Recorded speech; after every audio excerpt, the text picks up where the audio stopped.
As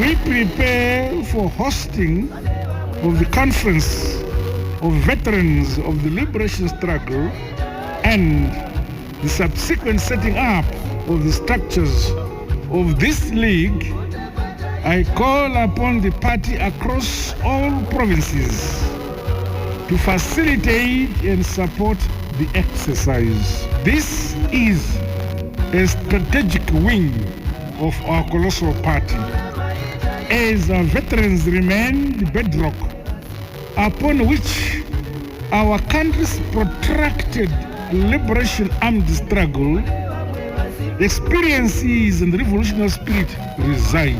In them is a wealth of knowledge that must be tapped to give impetus to the ideological grounding of all party cadres.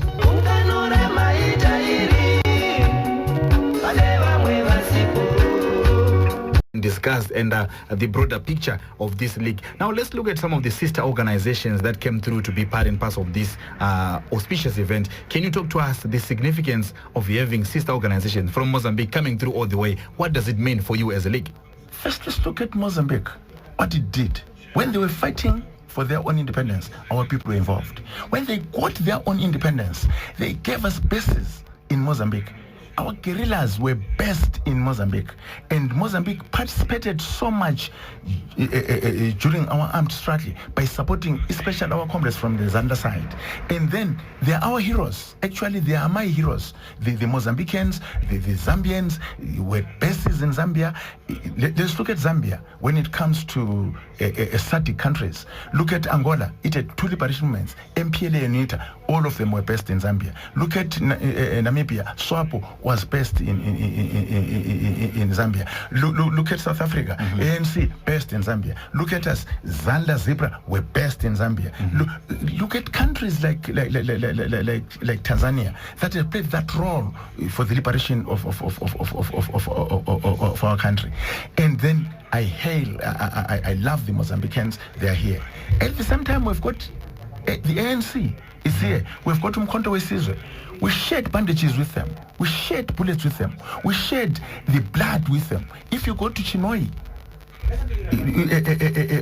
Zipani, that area, there are still graves of the Umkhonto weSizwe guerrillas that died there.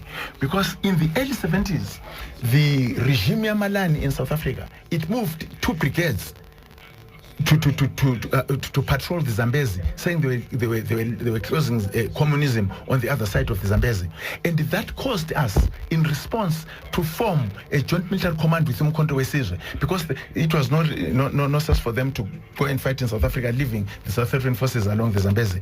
So 13 August 1967, we came together with Umkhonto weSizwe in a military Zimbabwe guerrillas, the Zimbabwe freedom fighters, with Umkhonto weSizwe. 13 August 1967, we had a joint military command, and then the Umkhonto weSizwe guys died here. And for them to be here today, it is that blood to blood. It is that understanding. It is that revolutionary attitude that brings us together and experience how it will work, that the former guerrillas become not the military wing of a party as yesterday, but a league politically, to infuse, not this time in a league, we're not carrying weapons, we're carrying the experience, we're carrying the ideology, and that we're going to infuse it to our youth, infuse it to everyone that is there. So that I'm very happy that they're here. Look at the PLO, Palestinian Liberation Organization. It is here. The PLO has been key in the Middle East. There are a lot of things that have happened. The experiences of the PLO from that time, I think even now, they are still in their struggle in a different form. As we are in our struggle in a different form, we're still suffering from the sanctions that are imposed on us by the West. We're in a struggle, we're in a revolutionary struggle, but now we've got a good character because we're revolutionaries. Good characters, it has determined our attitude to be receptive to enemy attacks. but at the same time move forward as a nation, because our attitude has formed our aptitude, and our aptitude has managed us to fly our revolution at a higher altitude, and that is beyond reach. And from today onwards, our revolution, the altitude will go even higher, so that the living standards of our people will come up. The dams that are being put by the president around the country, the Kwai Shangan, if you go this road now, you'll see trucks carrying pipes to Kwai Shangan. That is going to change the situation, especially in the southern part of our country, because the southern part of our country, which is from Midlands going down that side, the part of Midlands going that side, and the northern part of Botswana and the northern part of South Africa is in a dry area, as the northern part of our country and the southern part of Zambia and southern part of Malawi is in a rain area. So now the pipeline on that side, it is going to upgrade the quality of cropping in that part of the country, so that it matches to this other part of the country, and then that is going to make sure that our revolution and our party succeeds in every election to support those ideas. Those are the words of Comrade Jabulani Sibanda coming through, explaining to us some of the nitty-gritties and basics when it comes to what the War Veterans League is all about, and what does it mean for all those sister organizations that are coming through here to have to be part and parcel of this inaugural conference. We will keep you updated in terms of what is happening here. Remember, we have got a long day and tomorrow as well. For now, it's back to you in the studio more. Thank you so much. Thank you so much, Ian, for that conversation with Comrade Jabulani Sibanda, and very interesting foresight